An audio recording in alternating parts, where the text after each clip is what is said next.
बिस्मिल्लाहिर्रहमानिर्रहीम। अस्सलाम वालेकुम। मेरे चैनल पे खुश आमदीद। आज हमने बात करनी है other kinds of elasticity of demand या कंसेप्ट्स कह लें। इसमें कौन कौन सी करेंगे हम। एक तो हम बात करेंगे इनकम इलास्टिसिटी की और दूसरी हम बात करेंगे इसमें क्रॉस इलास्टिसिटी की। ठीक है, आज हम सिर्फ इनकम के ऊपर बात करेंगे। देखें अब क्या है कि डिमांड में तब्दीली आमनी तब्दील होने की वजह से जो आती है उसको हम इनकम इलास्टिसिटी का नाम देते हैं।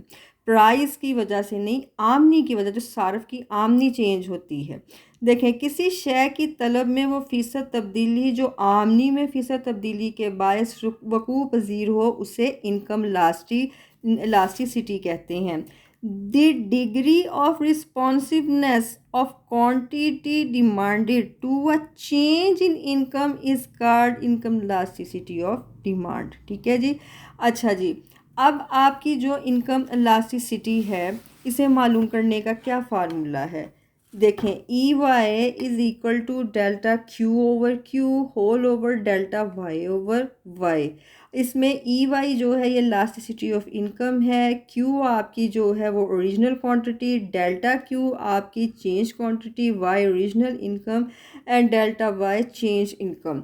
देखें मैंने आपको जब से ये चैप्टर शुरू हुआ है डिमांड का, इलास्टिसिटी को भी पढ़ रहे हैं, एक बात आपको बहुत बार बार बताई है जिसे आपने याद भी कर लिया होगा कि quantity demand is the function of price, income, taste, price of substitute and number of consumer. अब हम क्या कर रहे हैं, हम ये कर रहे हैं कि यहाँ हमारी प्राइस कांस्टेंट है, बात हम इनकम की कर रहे हैं। ये आपने एक फार्मूला किया है बहुत बार, ED elasticity of demand delta Q over Q whole over delta P over P. चूँकि हमारी यहाँ अब प्राइस कांस्टेंट है, इनकम को की वजह से डिमांड में तब्दीली आ रही है, तो यहाँ पे आएगा ई वाई। मैं आपको बता दूँ ये फार्मूला जिसकी बात होगी ना वो आपका डिटर्मिनेंट्स ऑफ डिमांड यहाँ पे इस्तेमाल होगा। ठीक है, अब इनकम की बात हुई है तो पी की जगह डेल्टा वाई ओवर इधर वाई, पहली बात। अच्छा जी, दूसरी बात आप याद रखें, आपकी जो नॉर्मल गुड्स होती हैं हमेशा नॉर्मल गुड्स के ऊपर जो है वो आपकी इनकम इलास्टिसिटी जो है ये हमेशा पॉजिटिव होती है। आपकी नॉर्मल गुड्स से मुराद कौन सी अशिया होती हैं, ऐसी अशिया होती हैं जो रोज़मर्रा की ज़िंदगी में आप इस्तेमाल करते हैं, इस पर इनकम इलास्टिसिटी हमेशा पॉजिटिव होती है।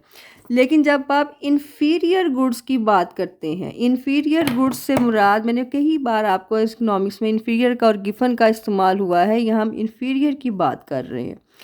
इन्फीरियर गुड्स से मुराद ऐसी अशिया होती हैं जिसमें अदना या लो क्वालिटी की कंसीडर की जाती हैं। जैसे आपका मटन है, छोटा गोश्त है, ये आला क्वालिटी का है। बीफ जो है वो आपका इन्फीरियर गुड है। जैसे ही आपकी इनकम में इजाफा होगा आप क्या करेंगे, आप बीफ छोड़ के मटन खाना शुरू कर देंगे, छोटे गोश्त की डिमांड को बढ़ाएंगे। तो इसका मतलब है कि आमनी बढ़ने पर सारफ जो है वो इन्फीरियर गुड्स का इस्तेमाल कम कर देता है। तो इस वजह से यहाँ इनकम इलास्टिसिटी आपकी हमेशा नेगेटिव होगी। आपने ये नहीं भूलना, इसे याद रखना है कि कहाँ ये पॉजिटिव होती है और कहाँ ये नेगेटिव होती है। ठीक है जी।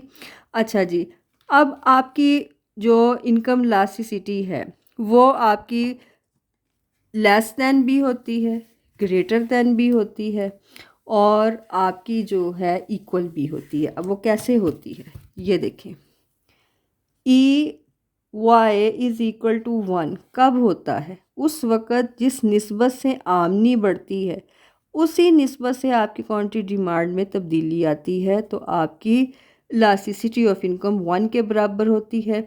ई वाई ग्रेटर दैन 1 किस सूरत में होता है, उस वक़्त होता है जब आमनी की निस्बत क्वांटिटी डिमांड में तब्दीली ज़्यादा आए।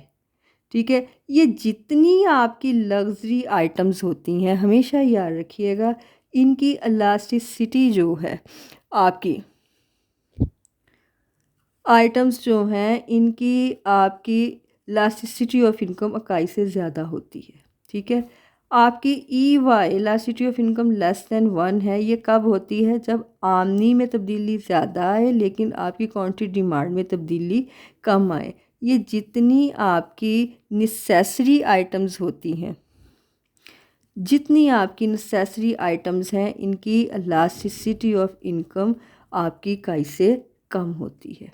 अच्छा जी, ई वाई आपकी इज़ इक्वल टू ज़ीरो भी होती है। ये कब होती है? जब आमदनी में तो तब्दीली आए लेकिन आपकी क्वांटिटी डिमांड में कोई तब्दीली ना आए, तो इलास्टिसिटी ऑफ इनकम आपकी सिफर के बराबर होती है। ठीक है।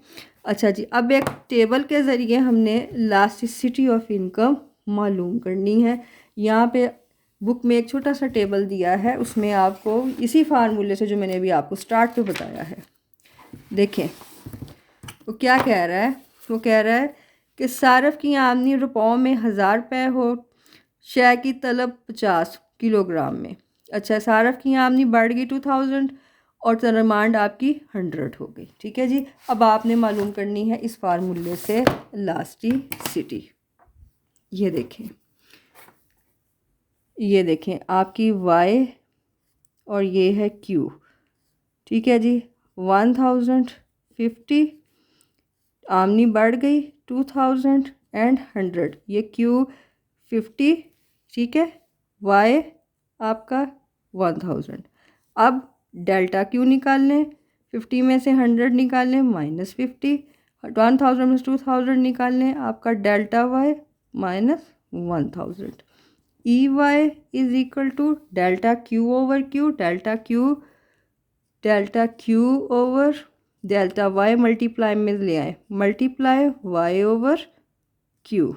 अच्छा जी, E Y is equal to delta Q कितना है आपका -50 और डेल्टा वाई -1000, मल्टीप्लाई वाई 1000 और क्यू आपका 50, माइनस माइनस से कट गया 50, 50 1000 से।